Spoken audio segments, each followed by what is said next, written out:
Besorot Tovot Rabotai, 29 aujourd'hui, dans le mois de Sivan, veille de Rosh Chodesh. À partir de ce soir, on rentre dans le mois Tammuz.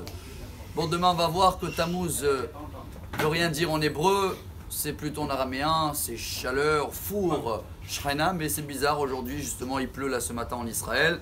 Mais et comme je vous remercie parce que certains m'ont fait la remarque hier qu'on a glissé un peu des 3 minutes, on est parti vers les 4, alors aujourd'hui on va essayer de rattraper, on va essayer de faire moins que 3 minutes. Mais le message qu'elle nous rapporte la Gemara sur l'histoire, la finition de l'histoire de la paracha est magnifique. Quand vous savez que Korah, avec toute son équipe, ils ont fait une révolte, comme ça on dit en français, contre Moshe, ils ont été punis, une punition très spéciale.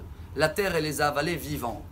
La Gemara a traité Baba Batra, page 73, raconte qu'il y avait Rabbi Ishmael, il y a un monsieur qui était musulman à l'époque, un Ishmaélite arabe, et il a dit viens, je vais te faire écouter tous les Rosh Chodesh, comme ce soir. Il y a quelque part dans le désert un retourne de la terre et une nouvelle série de punitions, et tu peux écouter la voix de toute l'équipe de Korah et ses enfants, et qui disent Moshe Emet, Vetorato Emet, Ve'en Badaim. Je traduis, incroyable. Hein. Moshe, c'est la vérité. La Torah, c'est la vérité, mais ils sont des menteurs. C'est marqué comme ça. Ce qui veut dire que le message de dimanche, qui était le castor, vous vous rappelez, têtu, hein. Il est puni, mais il ne met pas la faute sur lui. De là, chers amis, on va tirer aujourd'hui un message énorme. J'espère qu'on a compris. En tous les cas, j'ai parlé pour moi en premier. On a des points il faut les réparer. Mais avant de les réparer, il faut les reconnaître.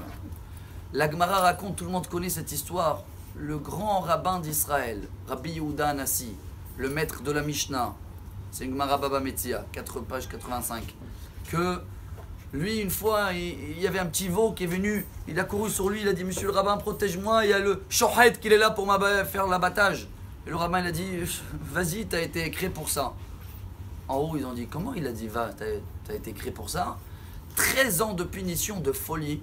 La Gemara, elle dit 7 ans mal de dents, 6 ans mal d'estomac, jusqu'à qu'après 13 ans, il a revu une fois la femme de ménage en train de presque tuer un rat ou une souris. Et il a dit attention, laisse-le doucement. D'un coup, la punition elle est partie. De là, on apprend que si d'abord juste on reconnaît la faute, on prend une responsabilité, déjà on est sur le bon chemin de réparation. On est bientôt dans les 3 minutes. Donc le message qu'on peut retenir aujourd'hui, chers amis, reconnaître, comme Adam Arishon, c'est ça la plus grande faute qu'il y a eu dans le monde. À la place de dire pardon, il a dit non, c'est pas moi, c'est elle qu'elle m'a fait. À partir d'aujourd'hui, on reconnaît, et à partir de demain, Rosh Chodesh, on va réussir beaucoup plus dans tous les domaines. Bonne journée, Amar Rabbi Elazar.